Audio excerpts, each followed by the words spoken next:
আমরা সবাই একটা সহজ ভুল করি যে রামায়ণের গুলোকেও শ্লোক বলি, বেদে যেগুলো আছে সেগুলো কিন্তু শ্লোক বলি। আসলে কিন্তু বিষয়টা এরকম নয়।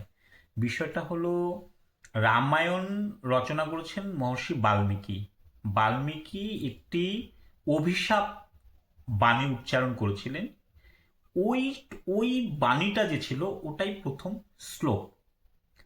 তার পরবর্তীকালে যত রচনা করা হয়েছে তার প্রায় 99% কিন্তু শ্লোক আকারে রচিত হয়েছে। মন্ত্র ছিল না বললেই চলে। তাহলে মন্ত্রটা কোথায় আছে? মন্ত্রটা আছে হলো আপনার বেদে। এই যে চারটা বেদ, ঋক, সাম, যজুর, অথর্ব, এই চারটা বেদের মধ্যেই সমস্ত কিছু কিন্তু মন্ত্র বা ঋচ, এই কথাটা বলা হয় বা ঋক বলা হয়।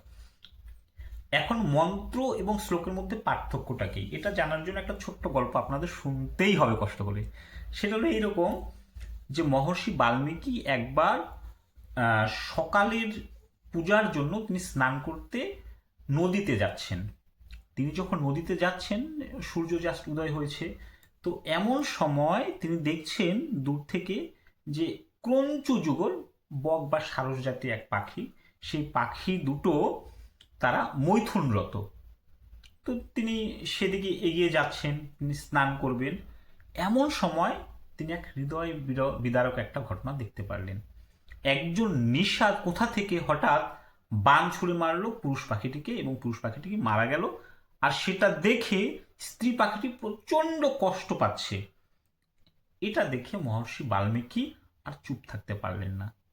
তিনি তার হৃদয় থেকে একটা বাণী বেরিয়ে এলো। তিনি বললেন, মা নিষাদ প্রতিষ্ঠাম তমগম শাশ্বতী সমা ইয়ৎ ক্রঞ্চু মিথুনা দেকমাবধি কাম মোহিতম। এর অর্থ হলো এরকম, এই যে কাম মোহিত অবস্থায় তুমি ক্রঞ্চু যুগলের মধ্যে একটিকে হত্যা করেছো, হে নিষাদ, তুমি এই শাশ্বত জীবনে, অর্থাৎ এই পৃথিবী যতদিন পর্যন্ত থাকবে ততদিন পর্যন্ত কোনোদিনও প্রতিষ্ঠা লাভ করতে পারবে না। তাই নিষাদ জাতি বলতে অর্থাৎ যারা পশু শিকার করে, জীবজন্তু হত্যা করে জীবিকা অর্জন করে, তারা কিন্তু প্রতিষ্ঠা লাভ করতে পারে না। বাস্তবটা সেটা কি সেটা আমরা জানি না, কিন্তু এটা ছিল সেই অভিশাপ বাণী।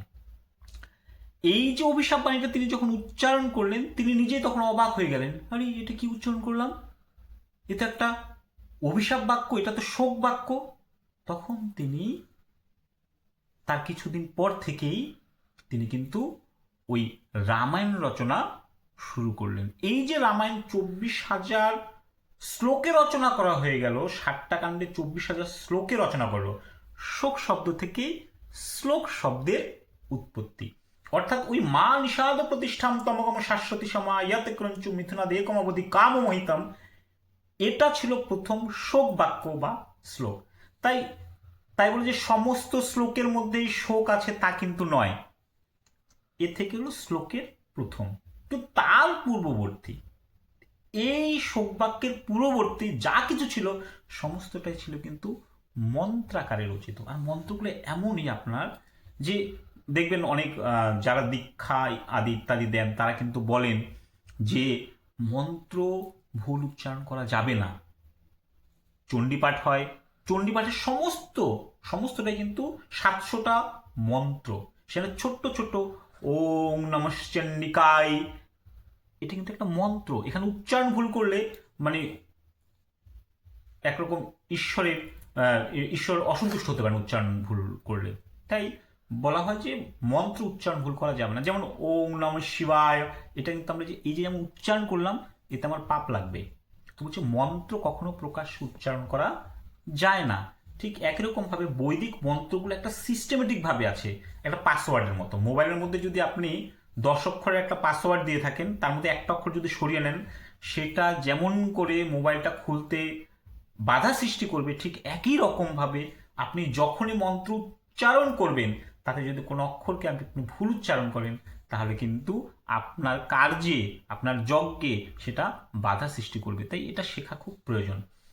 আমার মূল বক্তব্য হলো এটুকুনই, যে আমরা বেদে যখনই কোনো কিছু বলবো বৈদিক মন্ত্র বলবো, বৈদিক শ্লোক কখনো বলবো না। বেদের কোনো কিছু লিখতে গেলে আমরা ওটা কখনো শ্লোক বলবো না, সেটা বৈদিক মন্ত্র বলবো।